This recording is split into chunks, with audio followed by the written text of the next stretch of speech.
Baik, Assalamualaikum warahmatullahi wabarakatuh. Halo pendengar semuanya, selamat datang di podcast kami yang akan membahas tema yang sangat menarik nih. Di mana yaitu temanya adalah etika pengembangan ipteks dalam perspektif Islam. Gimana nih Mbak Safwa, kita udah kedatangan tamu yang super spesial nih. Waalaikumsalam warahmatullahi wabarakatuh. Betul banget Asmi. Di era zaman sekarang ini, penting banget nih buat kita untuk memahami bagaimana Islam memandang perkembangan ilmu pengetahuan dan teknologi atau yang biasa kita sebut ipteks ini. Betul nih. Jadi kali ini topik kita adalah berhubungan ipteks dan juga Islam ya. Tapi kita di sini ada kedatangan narasumber yang cukup luar biasa ya, yaitu Bapak Soleh Subagja MPD selaku dosen AIK di Universitas Muhammadiyah Malang. Selamat datang Bapak. Selamat datang, Soleh. Terima kasih sudah meluangkan waktu untuk hadir di podcast kami ini. Oke, mungkin langsung saja Pak ya kita masuk ke pertanyaan pertama. Menurut Bapak, pandangan Bapak terhadap relasi ipteks dan juga Islam itu seperti apa sih Pak? Ya,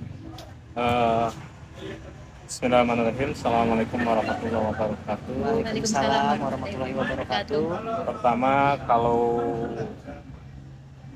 mencermati terkait dengan hubungan atau relasi antara iptek dengan Islam, sekecil pengetahuan dan pemahaman kami, Islam itu agama yang responsif dan selalu relevan dengan perkembangan ilmu pengetahuan dan teknologi.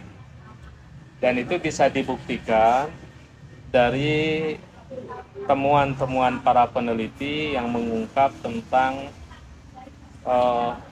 orisinilitas juga otentisitas isi dari beberapa kitab suci ditinjau dari pandangan iptek. Misalkan ada seorang peneliti yang kebetulan beliau juga menjadi seorang mu'alaf ya, Maurice Bucaille. Beliau melakukan penelitian atau kajian tentang proses penciptaan umat manusia. Proses penciptaan umat manusia dari berbagai perspektif kitab suci. Dan beliau berkesimpulan dari temuannya itu bahwa kitab suci Al-Quran lah yang paling rasional, artinya yang sesuai dengan perkembangan ilmu pengetahuan yang berhubungan dengan masalah penciptaan umat manusia, dari proses dia itu bertemunya antara sel telur dengan sperma dan selanjutnya itu semuanya diungkap di dalam ayat-ayat Al-Quran. Dengan demikian, jika kita mencoba menghubungkan antara iptek dan Islam, Islam itu sebenarnya agama atau ajaran yang sangat merespon, bahkan nilai-nilai ajaran Islam yang ada di dalam ayat Al-Quran sendiri itu bisa menjadi inspirasi terhadap pengembangan ilmu pengetahuan.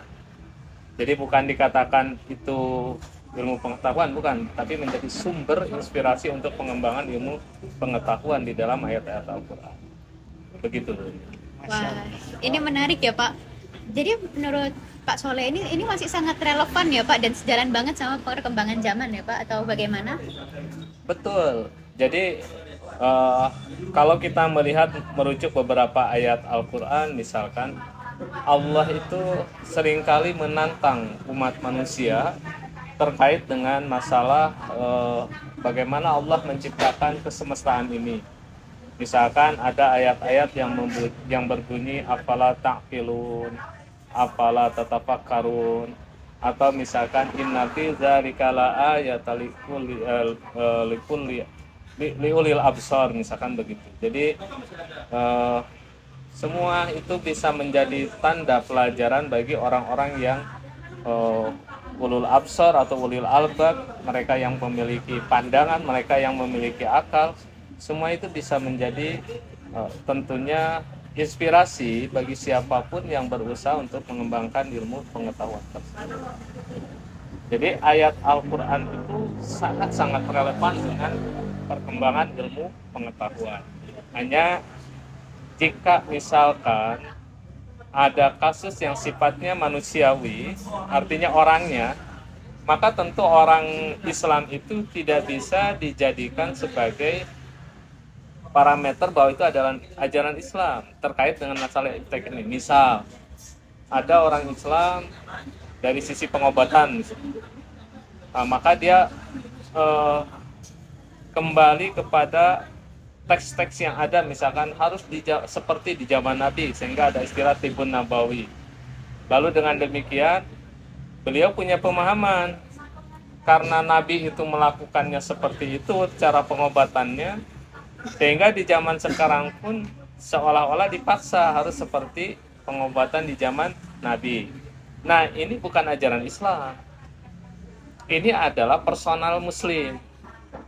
Artinya kalau personal muslim itu berarti kan dia adalah orang Islam yang belum bisa maju merespon dan belum mampu menggali bagaimana sebenarnya ajaran Islam. Padahal Nabi mengatakan urusan sains atau iptek itu kan urusan dunia. Maka kata Rasulullah, antum a'lamu bi umuri dunyakum. Kalian itu lebih tahu tentang urusan dunia kalian. Di zaman Nabi pengobatan yang paling modern ya bekam begitu ya. Di zaman sekarang tentu sesuai dengan perkembangan ilmu pengetahuan yang ada.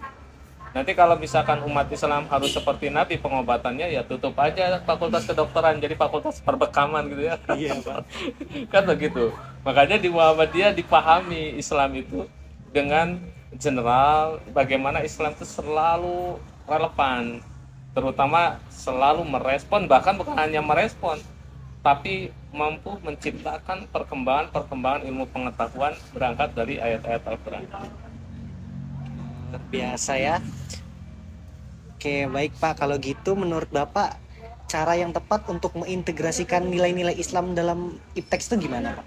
Nah begini, ada memang nanti ilmuwan muslim khususnya, selain dia itu menguasai pada aspek bidang keilmuannya, maka mau tidak mau, pertama, kalau memang dia tidak menguasai secara individu terhadap nilai-nilai atau ajaran-ajaran sumber ajaran Islam, maka tentu dia harus berkomunikasi.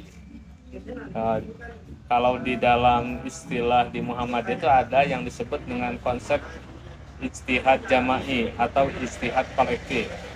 Berkumpulnya berbagai macam ilmuwan sesuai dengan spesifikasi bidang keilmuan masing-masing, tapi untuk merumuskan atau menghasilkan satu ketetapan hukum yang dipahami bersama-sama.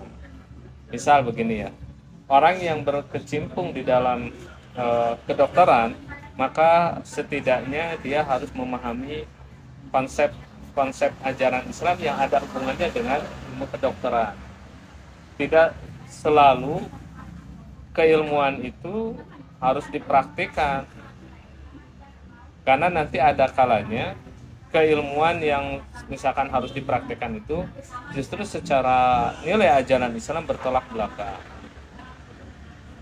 Nah, contoh misalkan terkait dengan kasus yang ringan aja ya, misalkan masalah keluarga berencana. Nah, dalam konsep keluarga berencana itu di Islam diajarkan kok tanzimun nasl. Tanzimun nasl itu mengatur. Makanya keluarga berencana itu ya tanzimun nasl, diatur. Jadi bukan dihabisi. Tapi kalau sudah dihabisi, dipotong peranakannya, ini agak bermasalah. Selama berdasarkan medis orang tersebut tidak ada masalah. Sekali lagi ya, harus jadi catatan. Jadi si ibunya gak ada masalah, si bapaknya juga tidak ada masalah. Kecuali kalau misalkan menurut rekam medis ini bahaya si ibu ini kalau masih punya anak, dan bisa menyebabkan misalkan hilangnya atau wafatnya si ibu kalau sekiranya punya anak lagi. Nah, dalam kondisi begitu, maka yang harus didahulukan adalah yang sudah hadir. Dengan demikian memotong peranaan menjadi boleh dalam kondisi begitu. Nah, kemudian juga seperti masalah cloning dan lain sebagainya. Ini diterapkan di apa? Karena selama ini kan diterapkannya di hewan. Kira-kira kalau di manusia bagaimana? Nah, kalau di manusia jelas ini tidak sesuai dengan sunatullah, dan sampai saat ini gak ada yang berhasil kan. Jadi walaupun ilmuwan liberal, ilmuwan yang memang ya maaf bisa dikatakan ateis atau apapun itu, mereka tidak bisa menghasilkan. Bahkan kalau kita lihat film-film yang seakan-akan haji kelamin kan semuanya gagal ya. Begitulah, karena memang itu tidak sesuai dengan kodrat sunatullah.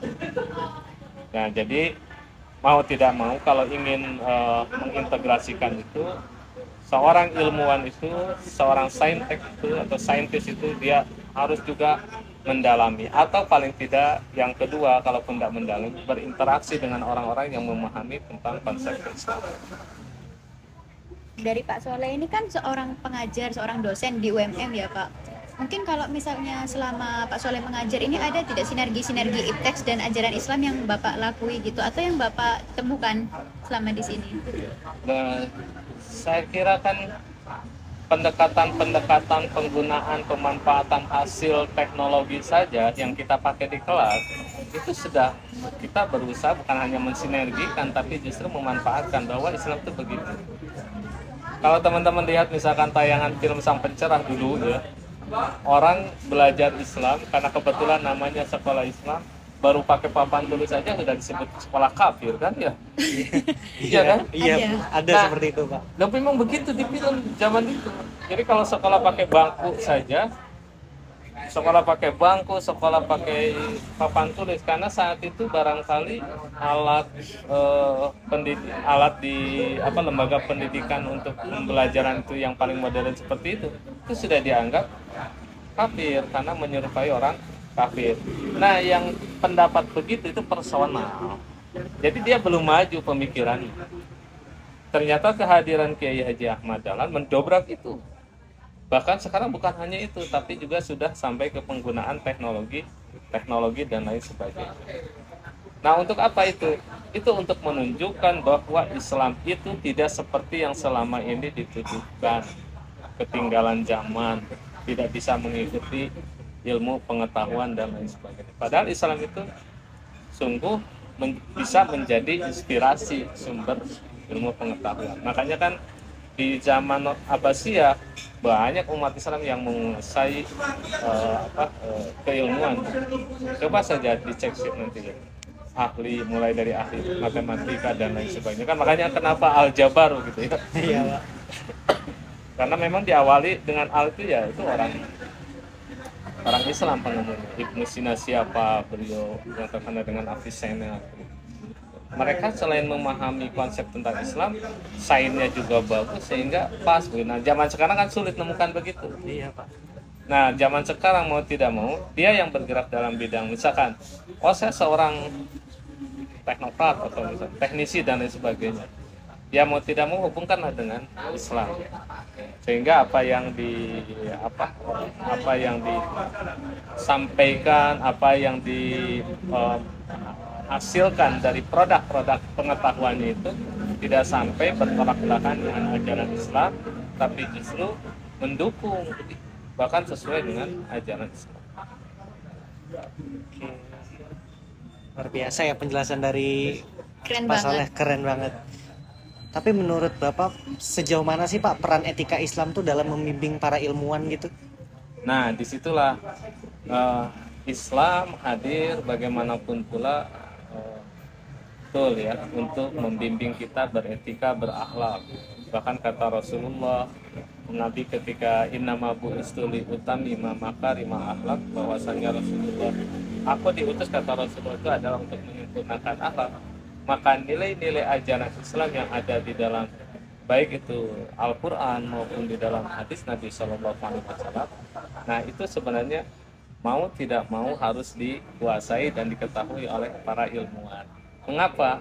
Biar sekali lagi tidak sembarangan dengan keilmuannya tadi. Contoh misalkan, orang mampu menghasilkan senjata pemusnah massal. Apa salah dengan orang membuat senjata pemusnah massal? Tidak ada yang salah dengan buatan.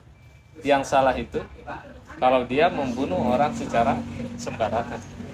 Kalau dia gunakan untuk hal yang tidak baik. Kalau untuk justru digunakan mencegah kemungkaran, misalnya, ada sekelompok negara lah misalnya, yang dia sengaja berperilaku semena-mena terhadap umat manusia yang lainnya atau negara yang lainnya. Nah, tentu disitulah pentingnya orang yang mampu menghasilkan senjata pemusnahan, bagaimana dia bisa mencegah perbuatan kemungkaran yang akan dilakukan oleh orang. Sehingga orang takut mikir-mikir, mau zalim itu mikir-mikir, wah ternyata ada dia ya. Jadi begitu. Nah disitulah penting. Nah, penting karena memang tidak akan menata. Beda kalau orang itu sudah lost etika, ya. Dia sudah tuna adab, tuna akhlak, maka saya kira dia akan semena-mena, seenaknya saja memperlakukan kehidupan ini, termasuk memanfaatkan pengetahuan yang digulirkannya tersebut. Tadi kan kita sempat bicara mengenai masalah papan tulis itu saja sudah dianggap kafir ya Pak. Dan itu kan memang ada, padahal itu personal ya Pak. Tapi kalau misalnya sekarang ini kan di tengah arus-arus globalisasi, dominasi ipteks barat ini Pak, yang harusnya itu masuknya justru lebih deras Pak. Dan itu juga banyak yang salah, sifatnya sekuler, liberal. Menurut Bapak ini tantangan umat Islam ini katakan, apakah kira-kira kita bisa Pak menciptakan suatu sistem ipteks alternatif yang Islami Pak? Dan kalau iya kira-kira dibentuk seperti apa Pak? Gini, sebenarnya kalau berbicara ilmu pengetahuan itu jelas saya kira niragama ya. Artinya begini, ilmu pengetahuan itu murni hasil ilmu pengetahuan. Jadi apakah ilmu pengetahuan itu harus diislamkan? Seakan-akan kan begitu ya. Iya Pak. Sebenarnya bukan begitu.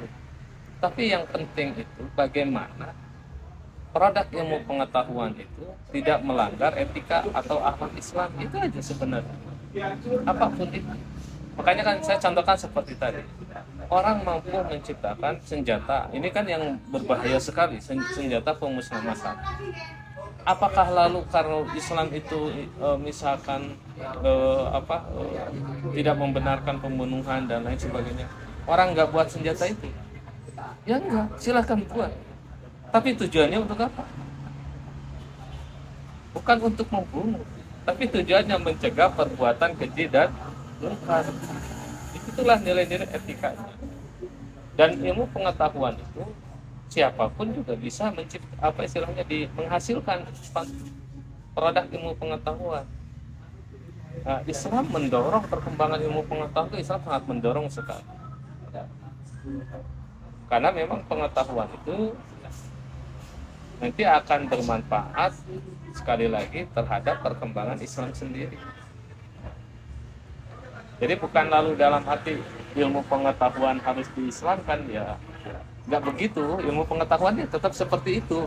Jadi ilmu pengetahuan ini berdiri sendiri dan Islam ini sebagai pembatas perilakunya saja ya Pak? Ya, pemanfaatannya, etikanya harus masuk di sana, nilai-nilainya. Selain dari Islam itu menginspirasi orang untuk berpikir, untuk mengembangkan ilmu pengetahuan itu. Begitu.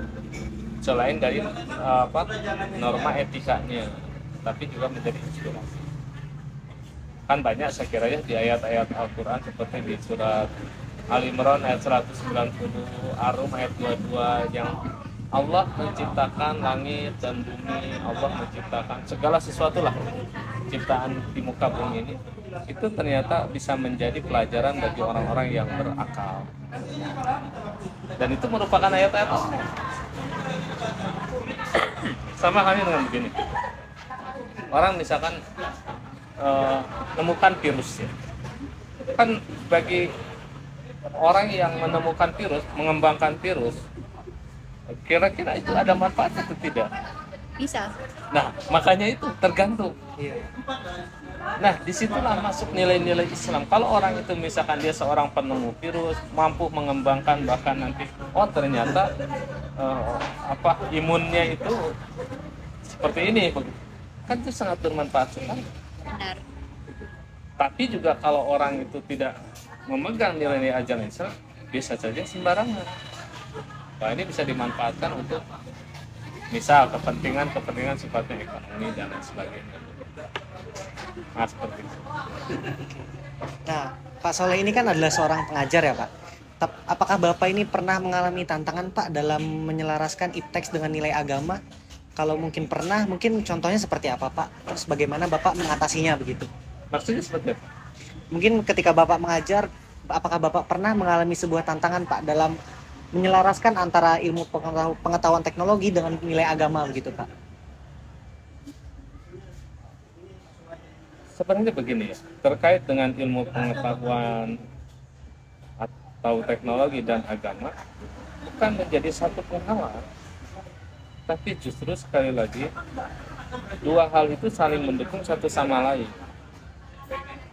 Jadi nggak ada masalah dengan hal itu, justru tantangan. Makanya kenapa misalkan ketika ada terjadi perkembangan baru dalam konsep dinamika kehidupan sosial dalam berbagai aspek, contoh yang lain misalnya,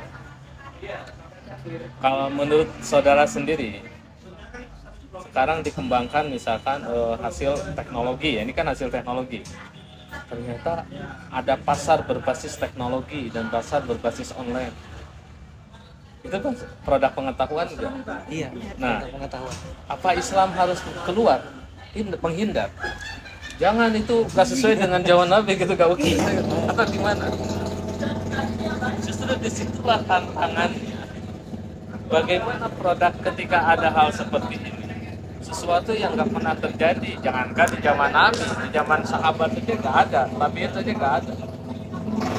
Bahkan bukan hanya di zaman Nabi, di zaman ulama-ulama kita sebelum merdeka saja belum ada. Adanya sekarang ini. Apa lantas umat Islam harus apatis? Acuh? Ya enggak. Justru harus merespon, memanfaatkan itu. Bahkan kalau bisa menguasai. Kenapa? Kalau umat Islam yang menguasai itu akan paling tidak, kalaupun tidak bisa ya, paling tidak meminimalisir proses-proses kecurangan, kemudian perjudian dan lain sebagainya. Makanya umat Islam harus hadir di berbagai produk-produk budaya ya, termasuk juga ilmu pengetahuan tadi. Tanpa kehadiran umat Islam itu sangat bahaya sekali. Jadi kita ini harus cerdas, kita ini harus pintar umat Islam dan harus menguasai ilmu pengetahuan dan teknologi. Sehingga kalau misalkan ketika saya ngajar, saya bukan satu hal yang menjadi kendala antara ilmu pengetahuan dan teknologi, justru itu menjadi satu tantangan bagi kami bagaimana memahamkan kepada mahasiswa bahwa nilai Islam itu justru menjadi inspirasi pengembangan ilmu pengetahuan dan Islam harus merespon berbagai macam produk ilmu pengetahuan. Oke. Mungkin ini yang terakhir Pak dari kami. Apa sih saran dan harapan Bapak terhadap perkembangan iptek dalam perspektif Islam di era digital ini? Nah, begini ya, kami berharap mudah-mudahan semakin bertambah banyak bermunculan ilmuwan-ilmuwan Muslim. Artinya bukan lalu produknya itu Islam, enggak, produknya tetap ilmu pengetahuan begitu.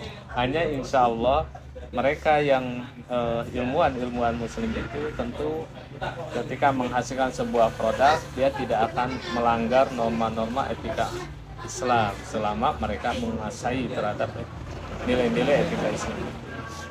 Dan jangan pernah berhenti belajar, terutama bagi teman-teman kaum muda begitu ya, seperti di teknik informatika, belajarlah terus.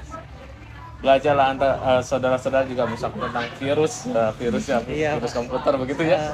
Silakan belajar. Paling tidak kan kalau ada orang yang sebagai saudara sudah punya untuk bisa berbagi manfaat dengan orang lain.